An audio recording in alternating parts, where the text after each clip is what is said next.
깻목 비료 만들기 네 번째. 깻목 발효 비료 섞어 띠움비 만드는 방법. 텃밭을 가꾸시는 도시 농부님들 깻목 비료 만들어 사용하는 것에 대하여 많이들 생각하시죠? 어떻게 만드는지 궁금하실 거예요. 이번에는 깻목 비료 중 최고이고 텃밭 비료의 황제인 깻목 발효 비료 만드는 방법인데요. 텃밭에서 만들기는 좀 번거로울 수도 있지만 한번 만들어 놓으면 효과는 좋고 냄새는 없고 날파리도 달려들지 않아 베란다에서도 사용할 수 있으니까 알아두시면 아주 좋아요. 영상 끝까지 시청하시고 구독과 좋아요도 부탁드릴게요. 오늘은 텃밭에 깻목 비료를 만들어 봤습니다. 깻목 비료는 외기 온도가 한 10도 이하로 떨어지는 11월부터 3월 사이에 만들어야 되는데요. 깻목은 진짜 구해놓고 미강을 못 구해서 못 만들다가 어찌어찌 이번에 좀 구해가지고 드디어 깻목 발효 비료를 만들게 되었습니다. 오늘 깻목 비료 만들면서 어떻게 만드는지 제가 만들면서 한번 말씀을 드릴게요. 영상 시청하시고 한번 우리 텃밭 하시는 농부님들께서는 깻목 비료 만드셔가지고 한번 사용해 보시기 바랍니다. 효과가 아주 좋습니다. 영상 끝까지 시청하시고 구독과 좋아요도 좀 꼭 눌러주시면 감사하겠습니다. 이건 깻목입니다. 깻목이 보통 한 마대가 10개에서 12개 들어가지고 무게가 25kg에서 한 30kg 정도 나가요. 그러니까 이걸 하면은 한 130에서 150kg 정도 되겠네요. 깻목은 옛날에 방앗간에서 그냥 저희들도 치우기 귀찮으니까 그냥도 주고 하다가 어느 땐가는 한 5천원씩 받다가 요즘에는 또 깻목도 사료로 많이 먹이더라고요. 그래서 가격이 올라요. 이게 한 마디에 한 8천원씩 정도 방앗간에서 요즘에는 이렇게 팔고 있습니다. 요건 미강인데요. 우리 쌀겨입니다. 쌀겨. 미강도 옛날에는 쉽게 구했는데 지금은 구하기가 어려워요. 전번에 한파 때 어느 분이 미강을 2포대 준다고 해가지고 방앗간에 가지러 가려다가 눈이 와가지고 못 갔었는데요. 이번에 다시 전해서 간다니까 지금 염소 키우고 소 키우는 분들이 사료로 하려고 아주 미강을 구하려고 줄 서 있다네요. 그래서 팔 수가 없다고 해가지고 이만큼 했는데요. 한 20kg 되는데 깻목에 비해서는 좀 양이 작고요. 좀 양이 작습니다.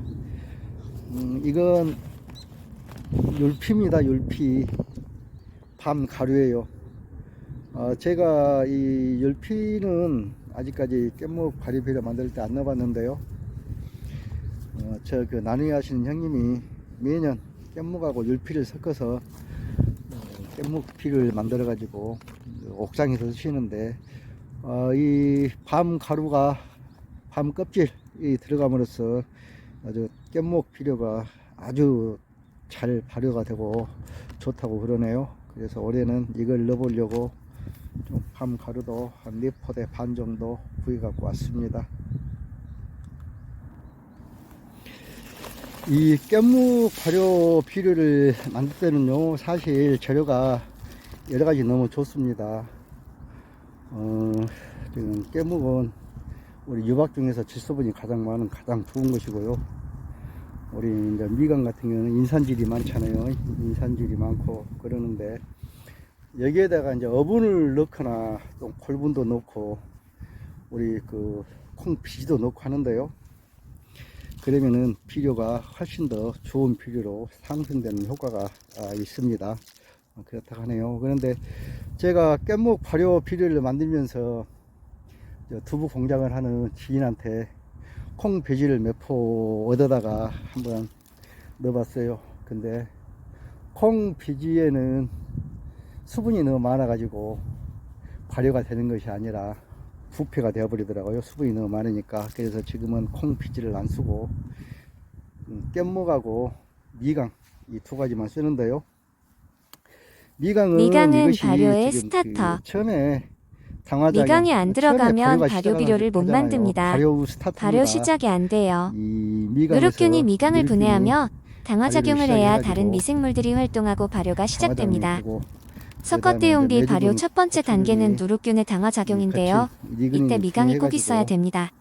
이제 이게 두 번째로 메주균, 모양도 고추균이 없이 분해작용을 하고 분해가 되면 나중에 세 번째로 효모균이 효모균이 성산작용을 이제 해서 비료가 완성이 성장해가지고 돼요. 이제 완전 발효가 되는데요.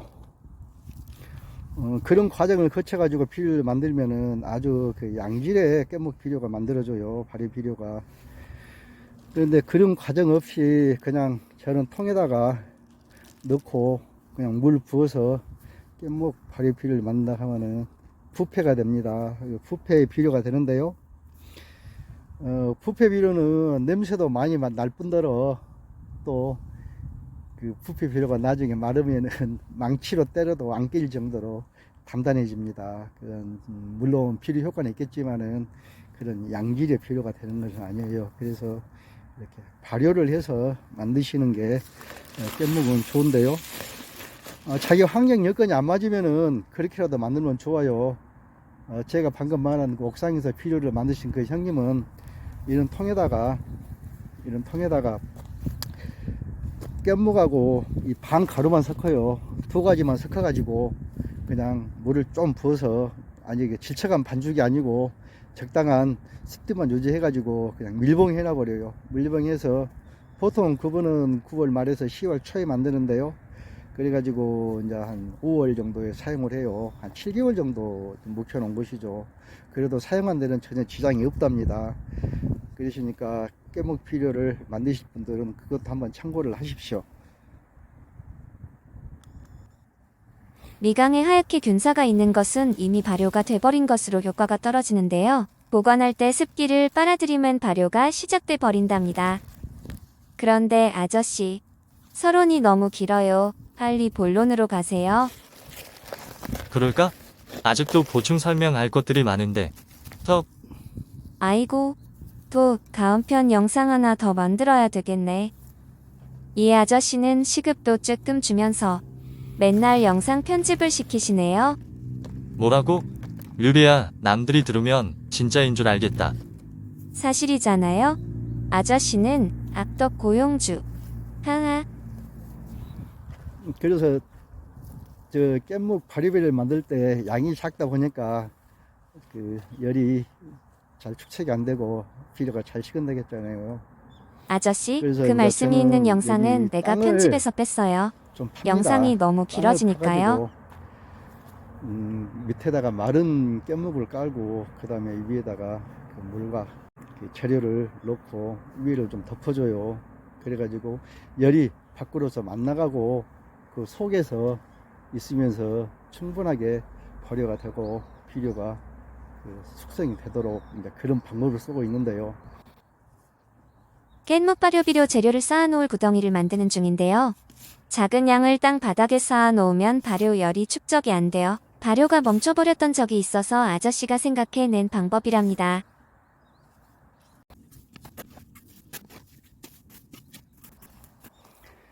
깻묵 발효비를 만들 때요, 가장 좋은 장소는 이 땅바닥입니다. 땅바닥에서 만든 게 가장 좋아요. 시멘트 바닥에서는 안 됩니다. 왜 시멘트 바닥은 안 되냐면요, 물이 밑으로 고여가지고 시멘트 바닥에 스며들지 못하고 거기가 물이 많이 고여 있으면은 거기가 부패가 됩니다. 우리 이 발효태비는 물이 작아도 안 되고, 물이 작으면 발효가 시작이 안 되고, 물이 작으면은 물이 많으면은 부패가 되어 버려요. 그래서 시멘트 바닥 안다고 이런 땅바닥이 가장 좋은데요. 제가 이쪽에 이제 이렇게 판 이유는 아까 말했다시피 양이 작기 때문에 바로 열을 잡아주려고 땅을 좀 이렇게 파요. 가쪽은 빗물이나 눈 녹은 물이 이제 안으로 못 들어가게 하기 위해서 가쪽에 쌓는 것이고요. 이제 이 안에, 구덩이 안에 이제 재료들을 이제 쌓을 겁니다. 혼합해서 쌓아가지고 이제 수분을 40도로 간 사람도 있고 40%다 간 사람도 있고 60%다 간 사람도 있는데요. 꽉 지어서 만두 모양이 되고 안 부서질 정도, 그 정도면 영상이 너무 길어져 나눠서 뒷편으로 올립니다. 좀 도움이 되셨어요? 구독과 좋아요 누르시고 곧 올릴 후속 영상도 시청하세요. 끝까지 시청해주셔서 감사합니다.